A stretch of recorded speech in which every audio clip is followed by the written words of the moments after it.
ప్రతి తల్లి అనుకుంటా ఉంది ఈరోజు. చంద్రబాబు నాయుడు ఏమన్నాడు? జగన్ అయితే ఒకే 15,000 ఇస్తాడు. ఆ 15,000లో కూడా తాను ఎస్టీఎఫ్ స్కూల్ మెయింటెనెన్స్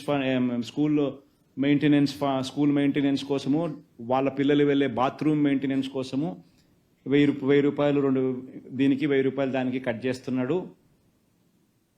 నేనైతే ఎంతమంది పిల్లలు ఉంటే అంతమందికి ఇస్తాము, నీకు 15,000, నీకు 15,000, నీకు 15,000, నీకు 15,000 అని చెప్పి పిల్లల్ని చూపించి నీకు 15, నీకు 15, నీకు 15, నీకు 15 సంతోషమా అని అడగడము. వాళ్ళ అమ్మని చూపించి నీకు 18,000, వాళ్ళ ఇంట్లో ఎవరన్నా ఇంకా ఆడవాళ్ళు పక్కన ఉంటే నీకు 18,000. మీ ఎలక్షన్ క్యాంపెయిన్ అంతా మీరు ఇట్టే చేశారు.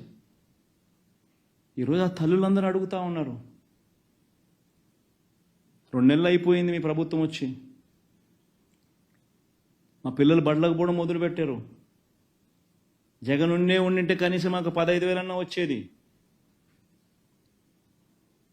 జగన్ లేకపోయేసరికి ఉన్న 15,000 పోయింది, ఇస్తా ఉన్న 15,000 పోయింది. అమ్మఒడి అని పేరు మార్చి దానికి తల్లికి వందనం అని చెప్పి పేరు పెట్టారు. తల్లికి వందనం అని పేరు పెట్టినారు, ఆ తల్లికి శతకోపం పెడతా ఉన్నారు. అని ప్రతి తల్లి ఈరోజు అడుగుతూ ఉంది, ఎంతమంది పిల్లలు ఉంటే అంతమందికి అని చెప్పి ఏకంగా ఎన్నికల మేనిఫెస్టోలో పెట్టి, ఈరోజు వెంటనే మళ్ళీ అధికారంలోకి వచ్చిన తర్వాత ఎంతమంది పిల్లలు అని చెప్పి పోయేసి పక్కకు వెళ్ళిపోయే జీవో, ఎంతమంది పిల్లలు అనేది పక్కకు పోయి తల్లులు వచ్చేస్తుంది. అక్కడ కూడా మళ్ళీ మోసం. పోనీ అదన్నా కానీ మళ్ళీ ఇస్తారంటే అది లేదు.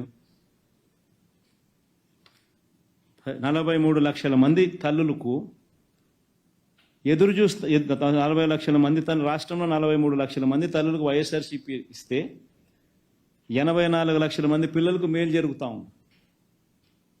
ఈరోజు ఏముంది మీరు కనుక్కునేదానికి డేటా అంటారు. ఏముందా డేటా? స్కూల్ తెరిచినాయి.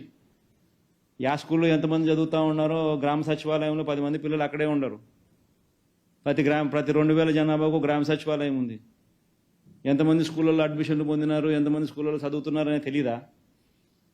డేటా ఎన్ని రోజులు డేటా 2 నెలలు అయిపోయింది. ఇంకెన్ని రోజులు డేటా?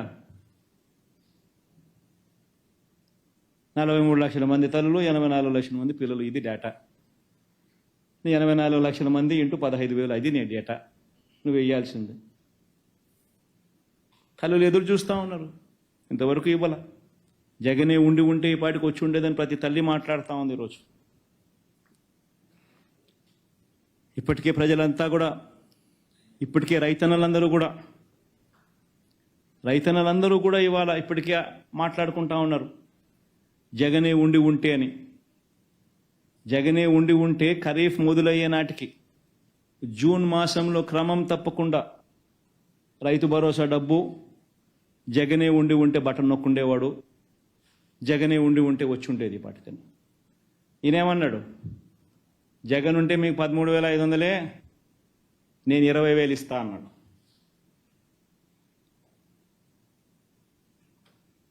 నువ్వు 20,000 ఇస్తావని చెప్పి ఎదురు చూస్తూ ఉండరు. 20,000 కదా దేవుడు ఎరుగు, ఉన్న 13,500 పోయింది అని ప్రతి రైతన్న ఈరోజు బాధపడతా ఉన్నాడు. ఒక్క రైతు భరోసా పథకం కింద వైఎస్ఆర్ కాంగ్రెస్ పార్టీ 34,378 కోట్ల రూపాయలు ఇచ్చారు. ఒక్క రైతు భరోసా పథకం మీదనే 34,378 కోట్ల రూపాయలు 53 లక్షల మంది రైతన్నలకు ఇవ్వడం జరిగింది. ప్రతి రైతన్న మాట్లాడుతూ ఉన్నాడు, జగనే ఉంటే ఈ జూన్ వ్యవసాయం మొదలయ్యే టయానికి మా ఇన్సూరెన్స్ డబ్బులు మాకు వచ్చేసిండు అని. ఖరీఫ్ 2023-2024కు సంబంధించి, ఖరీఫ్ రబీకి సంబంధించి మామూలుగా ప్రతి సంవత్సరము ఏప్రిల్లో ఇన్సూరెన్స్ ప్రీమియం కట్టాలి. ఏప్రిల్లో ఇన్సూరెన్స్ ప్రీమియం కడితే జూన్లో వాళ్ళు ఇన్సూరెన్స్ ప్రీమియం రిలీజ్ చేస్తారు. మనం ఇన్సూరెన్స్ ప్రీమియం కడితే వాళ్ళు ఇన్సూరెన్స్ అమౌంట్ రిలీజ్ చేస్తారు. సో స్టేట్ గవర్నమెంట్ నుంచి కట్టాల్సింది ఏప్రిల్లో కట్టాలి. ఎలక్షన్ కోడ్ ఉంది అని చెప్పి కట్టకుండా దాటేస్తా వచ్చినారు. ఇప్పుడు ఆపరేషన్ లేకుండానే మోకాళ్లకు ప్లాస్మా ట్రీట్మెంట్. మీ ఆర్థోపెటిక్ సమస్యలన్నిటికీ రోబోటిక్ టెక్నాలజీ ద్వారా తక్కువ ఖర్చుతో శాశ్వత పరిష్కారం. Free consultation. ప్రతి ట్రీట్మెంట్ పై 20% డిస్కౌంట్. ఈ ఆఫర్ కొద్ది రోజులు మాత్రమే. త్వరపడండి. V9 hospitals 9281465842.